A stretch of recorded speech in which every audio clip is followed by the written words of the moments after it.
Good morning to all my friends and family, and welcome to this episode of Jim's 5 a.m. Club. As you can see, it's an early morning start once again on this Wednesday morning, and I'm down here at the International Passenger Terminal and about to commence a book summary. And as you can see, it is going to be an absolute cracker of a day and a spectacular sunrise based on the glow, that red glow, that orange glow that you can see there on the horizon. What I'll do is we'll go on a walk and talk, and today's book is a real interesting one. And it's entitled Surrounded by Idiots by an author known as Thomas Erikson. And it's an interesting book with an interesting title. When I first saw this title, I said to myself, nah, it's probably a book that I won't be interested in reading. But once I've got through the book summary, the title doesn't necessarily give you a feel for what the book's all about, and it's got a clever and a very interesting spin to it. So this book here, Surrounded by Idiots by Thomas Erikson,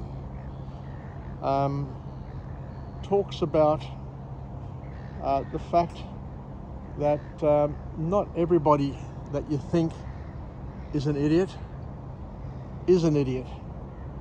And the most important lesson that we can learn in life, and the most important walk away that we can take from this book, is that idiots who surround you are in fact not idiots at all.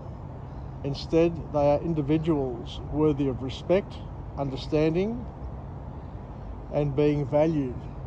It's just that the people that we think are idiots are just different from us, but not only different from us, they're different for us as well.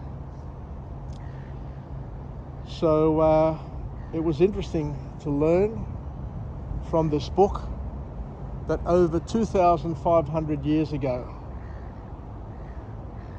a famous Greek philosopher, Hippocrates was able to make an observation and said that we as humans fall into types of character types.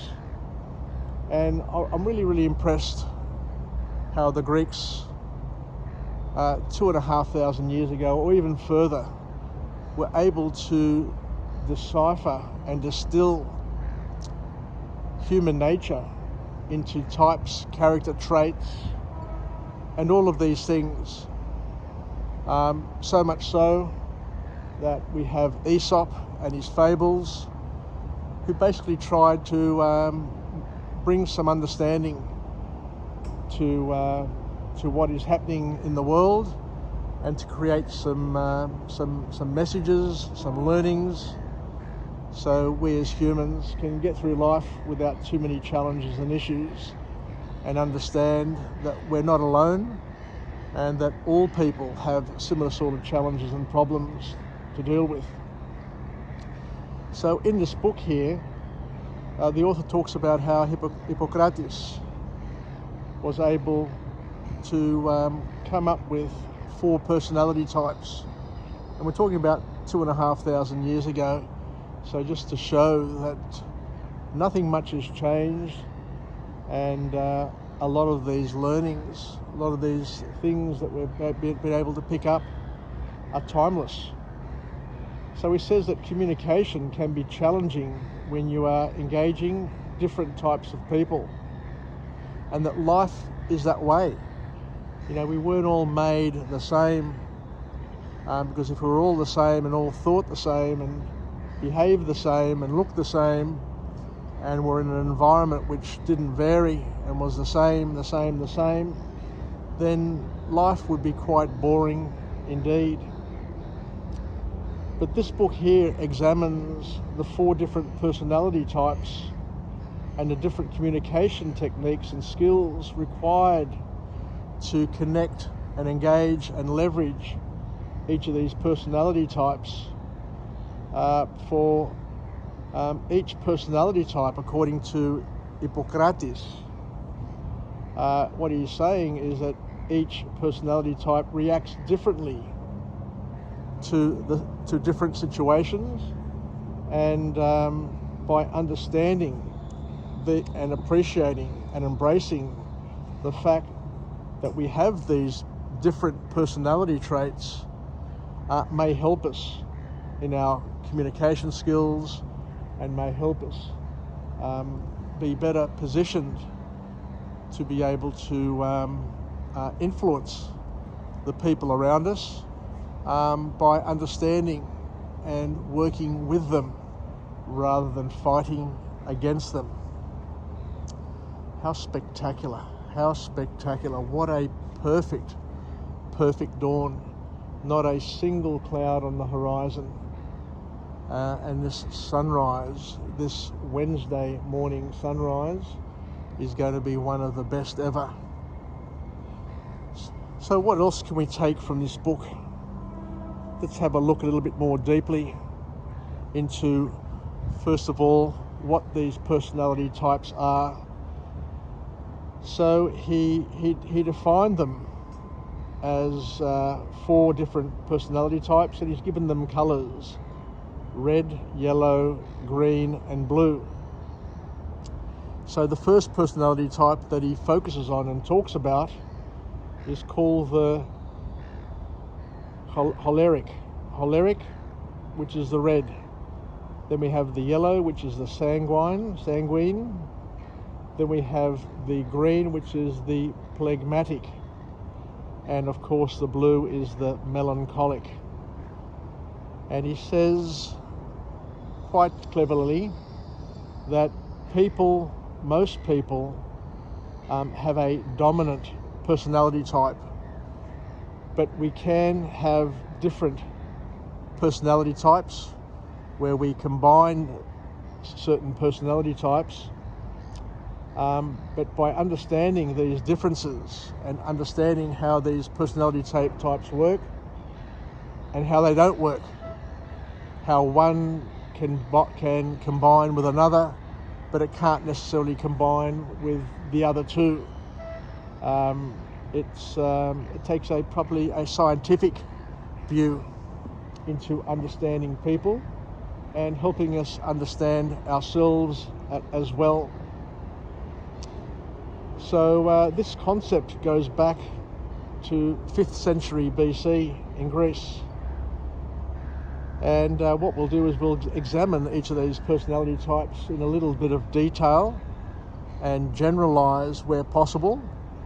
And I hope you can take this and use this and leverage this and use this as a stepping stone to not only understanding yourself, but also understanding those around you, your wife, your partner, your children, your parents, your grandparents, your uncles, your aunts, your work peers, your community, and to get an appreciation, a beautiful appreciation that we're different from each other and we're different for each other. But it's up to us to understand the nuances and to work with those differences to bring out the best, as we said, in each and every situation. So let's start with the first personality type, which is the red one, the choleric one, where he says that these types of people tend to prefer being dominant in their engagements and their experiences in life. They are ambitious, they have drive, they have initiative, they are competitive, and in many ways they are hard to tame. And what they normally try to do is they normally naturally try and claim leadership when they are involved in any activity or introduced to any group or any social circle. So it's not that they go out of their way to be annoying, but it would annoy certain people, but it's their natural bent. They just do it because they naturally enjoy being leaders. They enjoy being dominant, ambitious. They have drive, initiative, and they're normally competitive and hard to tame, as we said, and people who, I guess, enjoy conflict and don't shy or turn their back to conflict. Let's just go for a walk and talk up here, so we'll just continue going here. The second personality type, according to the author, is the colour yellow, and they're described as sanguine, and they tend to be the ones who are naturally confident, cheerful, charismatic, friendly, optimistic, and focus most of their attention and their efforts and energy on the future. So these people, as we said, take on the colour yellow, according to Hippocrates, and have a number of wonderful characteristics.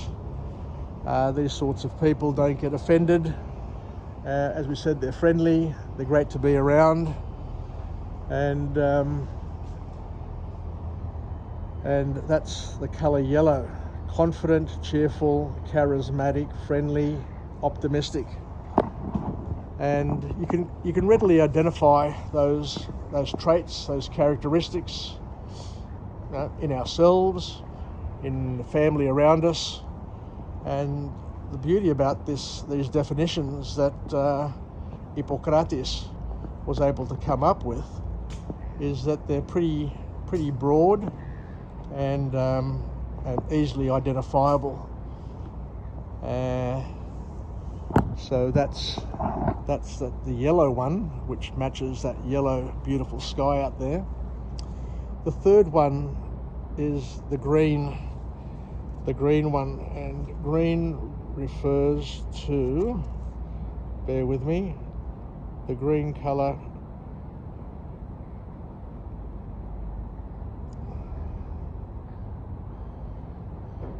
I can't see it here, and I've forgotten. Anyway, don't worry about it. So the green one, the green colour refers to people who are calm, easygoing, balanced, who shy away and don't like conflict, are great listeners, see things in tremendous depth, they're collaborative, they cooperate, and they're great team players. So once again, another personality type which we can associate family, friends, and others with this personality type. And the fourth one, the melancholic, I remember that one, are the ones who are the blue coloured.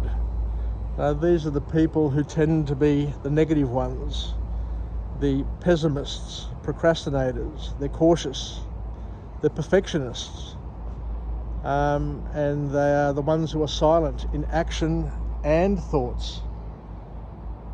So it's interesting. It's interesting to see that the melancholic or the blue-coloured people, are the ones who would probably be the ones who are depressed, who are unhappy, and I guess drain the people around them of energy because of those personality traits that they share.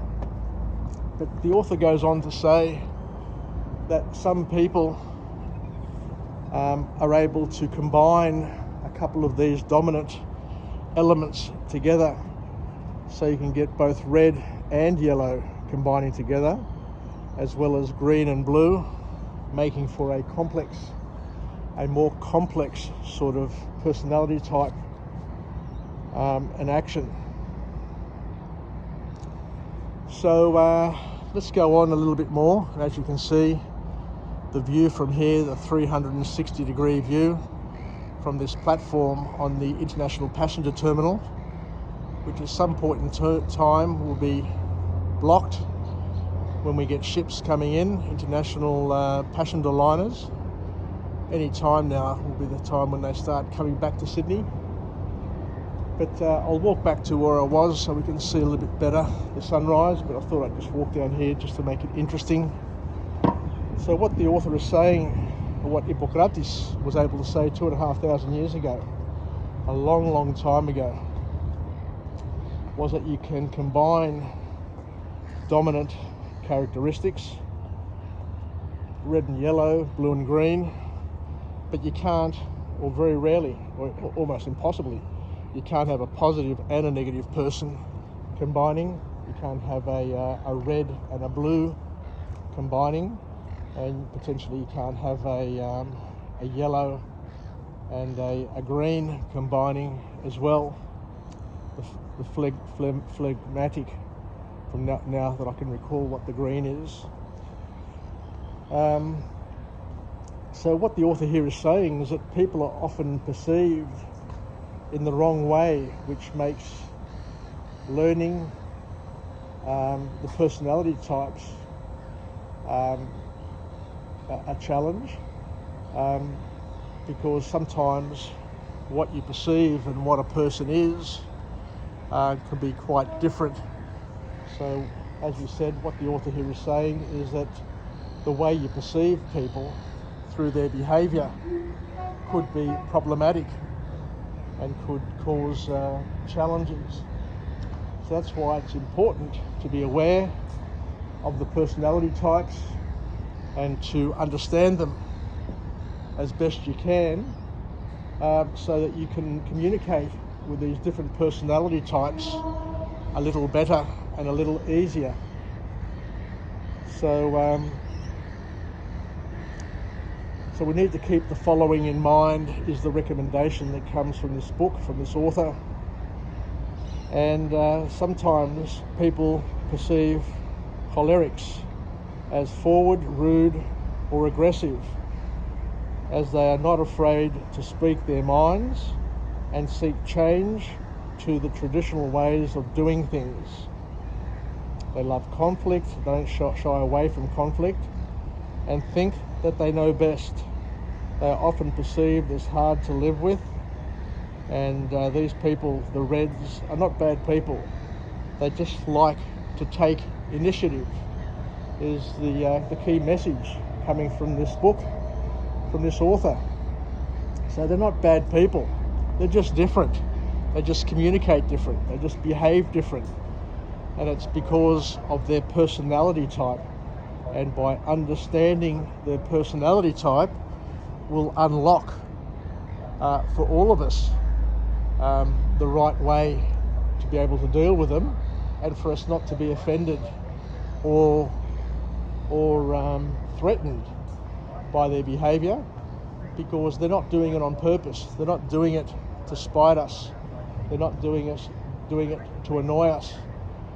It's just the way they're wired, according to the author and Hippocrates, from, as we said, 2,500 years ago. I just find this so profound and so interesting. And once again, this is to be used as a guide. It's not a way of defining people, because we as humans are quite complex, and not one rule fits all, and people change. People can change in a heartbeat. But what we're saying is that, generally speaking, these are some guidelines that can help us with our communication with these personality types, to help us get on with them better, to understand them, and to be able to communicate with them effectively in a language that they understand and they can appreciate. So the yellow coloured personality type. The second one are the ones who are the charismatic ones, the charmers. They have great communication skills, and they love communicating in public. They love socializing, and they like doing the cocktail circuits and all of those things. They speak their minds like the reds, and hence why you can have a combination of red and yellow. But they are perceived to be annoying, over talkative, and can come across and be seen as being jealous, is one of the observations that come from this text. So they are very social. They are social butterflies, they are social beings, and interestingly enough, they can be easily distracted and they move on. So if you engage in conflict with the yellows, then yes, they'll take it on, they'll get disappointed, upset with your opinions and your views initially, but they'll move on. They won't hold on to it. They won't hold grudges, is what we're saying here, which is really interesting.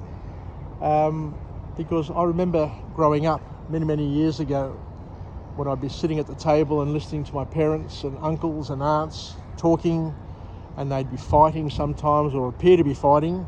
But as you know, Greeks are very energetic and passionate about what they talk about and how they talk about things, and it can be perceived as being a fight, but all they're doing is just expressing themselves freely. And I learnt from one of my uncles, my uncle Papadopoulos, Vlasis Papadopoulos, and he says that, and he used to say, and I used to ask him, I say, don't you get offended, don't you get upset when people challenge you and say these things and that and the other? And he goes, no, δεν παρεξηγούμε με τίποτα. Δεν παίρνουμε στη μεγάλοι άνθρωποι, we're adults, we're adult human beings, we're mature, and we can express ourselves and understand that other people can express themselves freely without getting offended or upset with what they say, because we know that what they're saying is aligned to the topic, and it's not an attack on me. It may be an attack on my opinion, but it's not an attack on me personally. And I love how we used to just shake it off and come back the next day and talk about other topics and start again and go over and over again. But it's important to understand that these social beings are easily distracted and move on. So I guess one of the takeaways is that when you're dealing with people who you perceive and understand as being a yellow personality type, then what you can do is you can know that they are easily distracted and move on, and just I guess use that in your inventory of skills to distract them and move them on. So the third personality type is the phlegmatic, the green coloured personality type from this book. And these personality types are perceived as having something to hide, in terms of the fact that they keep things close to their chest, and but the advantage is that they're easy to be around, they're loyal, they're great team players, but they're risk averse. They're cautious. They don't accept change all that easily, even if the change benefits them. So once again, some tips on how to deal with them, how to be with them, and what makes them tick. So what would be really interesting would be to have a journal, and to journal your family members, your friends, your work peers, and different people, and try and put them into the different categories in terms of their traits and their behaviours and their habits, and then work your own strategies in terms of how to work and how to build and how to leverage your relationship with them to get the best out of them and the best out of the situations that you may find yourself in. And the last colour in terms of the perceptions are the blue colour, the melancholics, where the author here quite interestingly says that the blues are complex and elusive character types, and they come across and seem to be suspicious. People tend to avoid them because they are seen as perfectionists and tend to be over analytical, seem distant and cold-hearted, and they're not all that good at expressing their complex minds, as they are deep thinkers. But they have, according to this author here, according to Hippocrates, they have a rich inner life. They tend to be very closed and to themselves, and have a rich inner life. So, as we said, they're perceived as being closed and to themselves, complex and elusive, and you could probably treat them with great suspicion. But they're perfectionists, so all of these things will colour, will shape their worldview and how they interact with you and me and with each other, and the position they take on various topics. But knowing these people in advance and understanding what makes them tick will make it easier for you to be able to deal with them. So what we're saying here, and I'll start heading off to the train because I've been talking for almost half an hour on this wonderful, wonderful topic. What the author says here is that we need to shape our feedback. We need to be cognizant that these personality types have different sensitivities and these people are wired differently. So your communication strategy, your engagement with them needs to be shaped to cater for their needs, and also for their fears and for the challenges that they may face internally in terms of the feedback or the communication style that you employ. So what we're saying is we're all different for each other and from each other, but we need to respect that, and we need to do something about it rather than just ignore it. So the feedback must be adjusted for each individual. So what we're saying is that with cholerics, with the red coloured personality types, they're going to come back with strong arguments. So you need to get to the point with them very, very quickly, and to understand that they're the sort of people who will take you on and will not be shrinking violets with their engagements with you. For the yellow people, for the yellow personality types, it's interesting to know that whatever feedback you give them, they will appreciate it, they'll listen to it, but they'll quickly forget it. So they're not the sort of people to hold grudges or to hold on to things. So they're easy to work with, easy to talk to, and keeping and holding their attention is the big challenge, according to this authorship. The green coloured, the phlegmatics, are the ones who will avoid conflict and are very sensitive and will agree with you even though they may not agree with you. So whatever feedback you're giving them, you're not going to be entirely sure what impact it's having on their internal world, but to understand that that's how they're wired, and it's okay to not really know where you stand with them on the feedback that you give them, but to know that they are sensitive, and I guess to be a little bit more cautious with what you're saying and how you're saying it.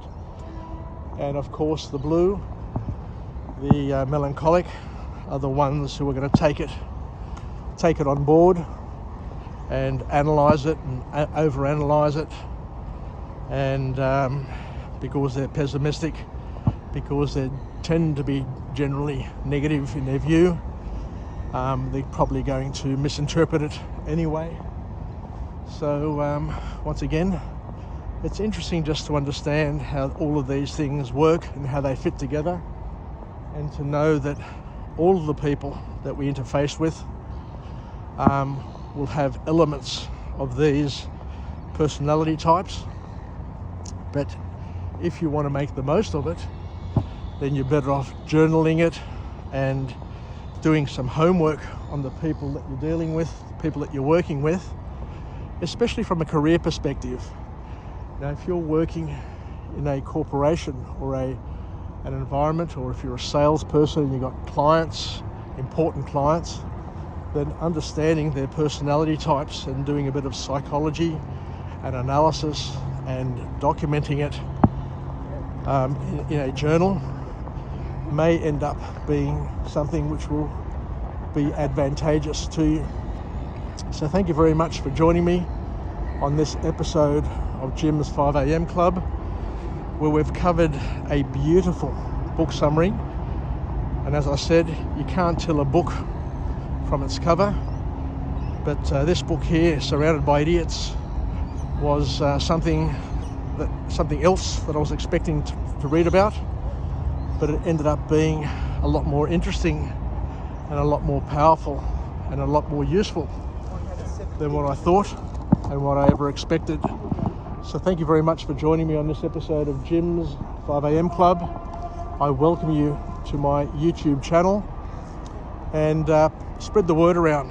I've done over 1,300 vlogs, and many of them have been on book summaries, and like today, they are a journey, a discovery that we can vicariously share together on these wonderful mornings. I didn't get to see the sunrise, but we did catch the orange glow, and it's going to be a spectacular day, and I hope it's a spectacular day for all of us.